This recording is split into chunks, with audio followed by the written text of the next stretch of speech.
Good morning students. आज के इस वीडियो में BSc home science third year nutritional management in health and disease में इन्फेंसी का जो चैप्टर हम पढ़ रहे थे उसी चैप्टर में आज जो टॉपिक हम डिस्कस कर रहे हैं वो है वीनिंग प्रोसेस या दूध छुड़ाने की प्रक्रिया क्या होती है। और साथ ही हम यहाँ पर आज चर्चा करेंगे कि सप्लीमेंट्री फूड जो बच्चों को दिए जाते हैं वो क्या होते हैं। तो सर्वप्रथम हम बात करते हैं वीनिंग। तो जो वीनिंग जो शब्द है वो यह शब्द है कि वैसे तो 6 मंथ तक जो WHO की गाइडलाइन बताई गई है उसके अकॉर्डिंग ये है कि जो शेषवावस्था होती है उसे 6 माह तक एक्सक्लूसिव ब्रेस्ट फीडिंग कराई जानी चाहिए। 6 माह तक उसे माता के दूध पर ही निर्भर रहना होता है।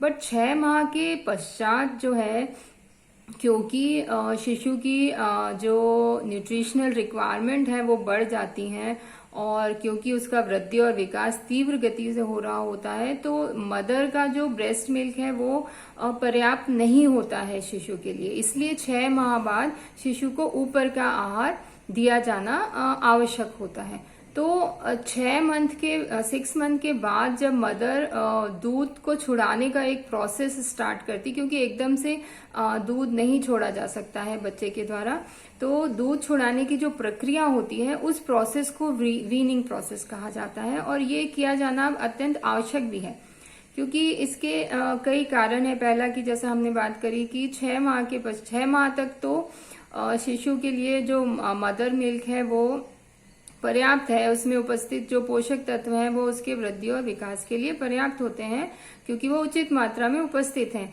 लेकिन 6 माह के पश्चात उसे अतिरिक्त पोषक तत्वों की आवश्यकताएं होती हैं। जैसा कि हम पहले के वीडियो में इस बात पर चर्चा कर चुके हैं कि ICMR द्वारा जो इन्फेंट्स के लिए रिकमेंडेड डाइटरी अलाउंसेस बताए गए हैं वो क्या क्या हैं और किस तरह से उनकी पूर्ति की जानी चाहिए, अर्थात calorie, protein, fat, calcium, iron और जितने भी विटामिन्स और मिनरल्स हैं उनकी रिक्वायरमेंट्स क्या होती हैं। तो 6 मंथ के बाद क्योंकि रिक्वायरमेंट्स बढ़ रही हैं तो बेबी को एक्स्ट्रा फूड की आवश्यकता होती है जिससे उसका वृद्धि और विकास पूरा हो सके और साथ ही पोषक तत्वों की जो आवश्यकताएं हैं वो पूर्ण हो सके। इसलिए वीनिंग की प्रक्रिया किया जाना या माता द्वारा दूध छुड़ाया जाना आवश्यक होता है। दूसरे अन्य कारणों पर अगर प्रकाश डालें तो इस 6 महीने के पश्चात क्योंकि शिशु के दांत निकलना प्रारंभ हो जाते हैं और मसूड़ों का भी विकास होने लग जाता है, तो इस अवस्था में शिशु को दांतों का एक्सरसाइज हो सके इसके लिए भी उसे ऊपर का फूड, सप्लीमेंट्री फूड दिया जाना आवश्यक होता है। साथ ही साथ जो मदर होती है, मदर पर भी एक्स्ट्रा लोड आ रहा है, इसलिए भी दूध छुड़ाना जो है धीरे धीरे आवश्यक हो जाता है। साथ ही साथ जो बेबी है क्योंकि उसका डेवलपमेंट हो रहा है तो उसे जब हम ऊपर का फूड देते हैं तो उस फूड को जब इंट्रोड्यूस किया जा रहा है और दूध को छुड़ाने का प्रोसेस और दूध सप्लीमेंट्री फूड इंट्रोड्यूस कराने की जो एज है उसको 6 मंथ के बाद माना गया है। तो इस टाइम पे जो नया फूड इंट्रोड्यूस कराया जाता है वह स्टार्टिंग में जो फूड होता है वो लिक्विड फॉर्म में होता है। तो लिक्विड फॉर्म में जब फूड दिया जाता है तो उसके अंदर कौन कौन से फूड आते हैं वो हम सप्लीमेंट्री फूड अभी हम डिस्कस करने जा रहे हैं, उसके अंदर इस बात पर चर्चा करेंगे। तो ये जो टॉपिक था वीनिंग, दूध छुड़ाने की प्रक्रिया, ये किया जाना अत्यंत ही आवश्यक होता है ताकि बच्चे का पूर्ण वृद्धि और विकास हो सके और जो मदर है वो भी प्रॉपर बेबी की केयर कर सके। अब हम आते हैं सप्लीमेंट्री फूड्स पर, या इसको संपूरक आहार बोला जाता है। सप्लीमेंट्री फूड वो फूड होता है जो बेबी को दिया जाता है और वो इस तरह से प्रिपेयर होता है वो सप्लीमेंट्री फूड कि वो सभी पोषक तत्वों की आवश्यकताओं को पूर्ण कर सके।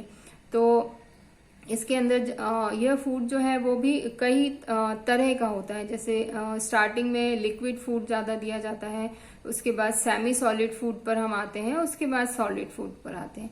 क्योंकि 6 मंथ तक क्योंकि बच्चे को आदत है अभी लिक्विड ग्रहण करने की, तो वो एकदम से सेमी सॉलिड और सॉलिड को एक्सेप्ट नहीं कर पाता।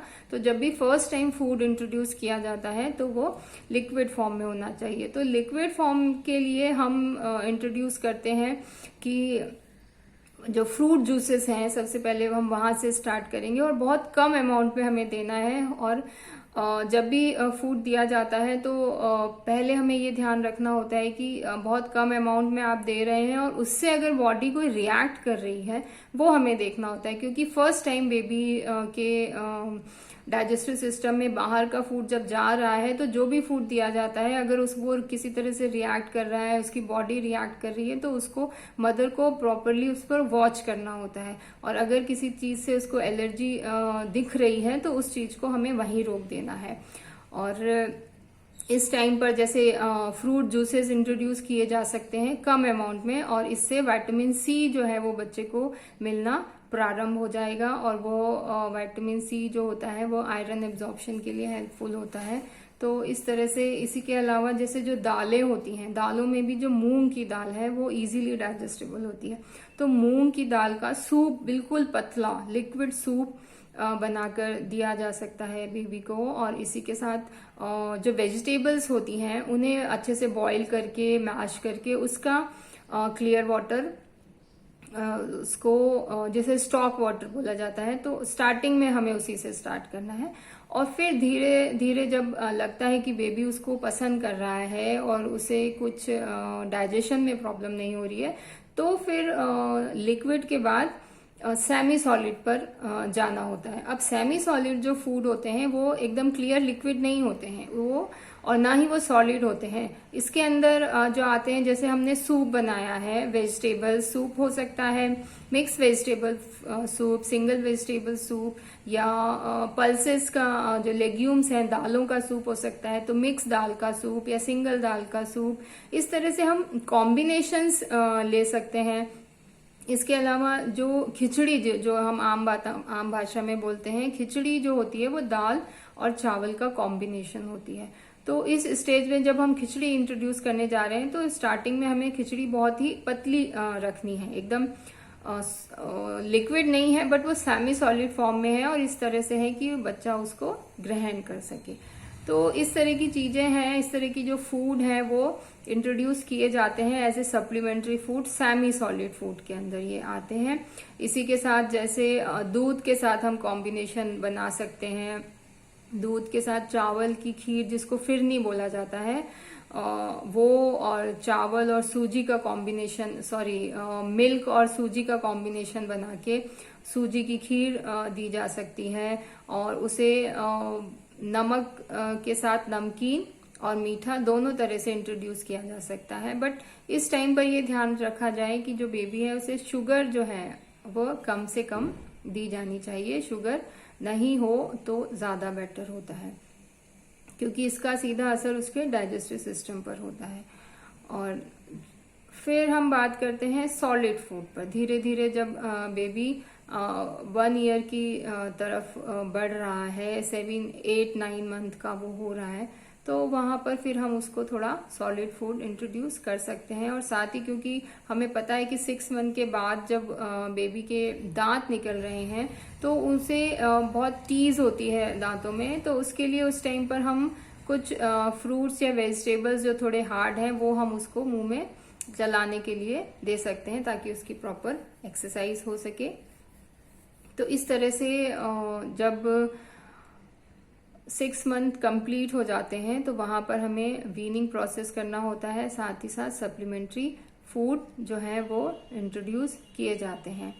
अब डिपेंड करता है यहाँ पर इस चैप्टर में जो एक इम्पॉर्टेंट बात यह है, क्योंकि हम इस चैप्टर को मील प्लानिंग के अंदर पढ़ रहे हैं, तो इन्फेंसी से रिलेटेड सारी इंफॉर्मेशन गेन करने के बाद इन्फेंसी क्या होती है, इन्फेंसी में न्यूट्रिशनल रिक्वायरमेंट क्या होती है और किस तरह से जो ह्यूमन मिल्क है, मदर मिल्क है, वो इन्फेंट के लिए क्यों बेनिफिशियल होता है, क्या ऐसे कंपोनेंट हैं जो उसे हेल्दी बनाए रखता है, और फिर वीनिंग प्रोसेस, सप्लीमेंट्री फूड, इन सब के बारे में पढ़ने के बाद लास्ट स्टेप जो आती है वो मील प्लानिंग की आती है। क्योंकि मील, अब यहाँ पर ये आपका प्रैक्टिकल का भी एक पार्ट है। मील प्लानिंग में हमें जो सप्लीमेंट्री फूड 6 मंथ के बाद हम बच्चे को दे रहे हैं, तो पूरे दिन में हमें किस तरह से फूड को दिया जाना है, इन सब का आहार आयोजन किया जाता है और इसकी एक प्लानिंग की जाती है कि सुबह से लेके शाम तक किस तरह से क्या क्या फूड उसे बेबी को दिया जाएगा, उसको लिस्ट आउट कर लिया जाता है और बेबी की जो रिक्वायरमेंट है, जो ICMR ने बताई हैं, उनको ध्यान में रखते हुए फूड का एक चार्ट बनाया जाता है पूरे एक दिन का। तो वो मील प्लानिंग होती है कि पूरे एक दिन में बेबी की एज के अकॉर्डिंग, उसकी आवश्यकताओं के अनुसार किस प्रकार का फूड उसको दिया जाए जो इजीली डाइजेस्टेबल हो, उसमें उसकी बॉडी में कोई रिएक्शन नहीं हो। इन सब चीजों को ध्यान में रखते हुए जो इन्फेंट्स का आहार नियोजन किया जाता है। आज का ये हमारा वीडियो यहीं समाप्त होता है। धन्यवाद।